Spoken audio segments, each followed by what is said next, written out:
The Whipping Boy by Sid Fleischman. Chapter 9. Revealing Jemmy's plan to trick the villains.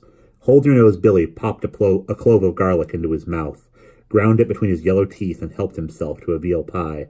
"Nothing like garlic to clear the head and fend off the plague. Cutwater, give the lads a ration for breakfast." The scrawny outlaw sliced off 2 thick pieces of coarse bread. He dropped a salt herring across each slice. "Eat hearty, little fellas." "This smelly stuff!" Prince Brat glared at the bread and herring. "It's not fit for flies." "Why, we eat it regular, worms and all," said Cutwater, picking the bones of the pheasant. "I'll starve first." "Suit yourself," Cutwater snickered. "This is the first time we've feasted off the king's own table, and there's hardly enough for me and Billy." Jemmy sat on the bed straw beside the prince and contemplated his breakfast. He examined the bread closely, hunting for varmints. The prince, he knew, had never been starved enough to pick out wildlife from his grub. "Eat," he whispered. "I can't find any crawly things in it." "The bread's stale," grumbled the prince. "Stale enough to patch a roof, but I've scoffed down worse." The prince began to nibble around the edges. Hold-Your-Nose Billy glanced over and grinned. Take a chaw of garlic, Whipping Boy. It'll improve the taste considerable." Cutwater wiped his thin, greasy lips with the back of his hand. "Billy, how do you know the prince ain't laid a trap for us in that message? He could have said one thing and wrote another. Where'll we find someone to read it off to us?" Jemmy lifted his chin to a regal height. "You doubt the word and honor of your prince?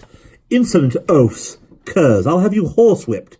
Cutwater yanked Jemmy to his feet. "Who are you calling them names? I'll flog your hide pink as a salmon." Hold-Your-Nose Billy pushed him aside. "Keep your wits. It's worse than common murder to lay hands on a prince. No need to break any more of the king's laws than we have to if it comes to flogging. There's his Whipping Boy." The prince's eyes widened and his face blanched white. The prospect of taking a whipping himself had never occurred to him. "But, sir, it wasn't me who called you names." Cutwater gave a sudden cackle. "Sir, is it now? That's more like it. But tell the prince here to keep a civil tongue in his head." Prince Brat shot Jemmy a poisonous look. The garlicky outlaw was leaning closer to Jemmy. "See here, Prince. It's not that we doubt your word and honesty, not a bit. But all the same, let's hear you read off the message." Jemmy turned away from the man's breath and began to read. No, lad. Let's have it from bottom to top. Read it backwards.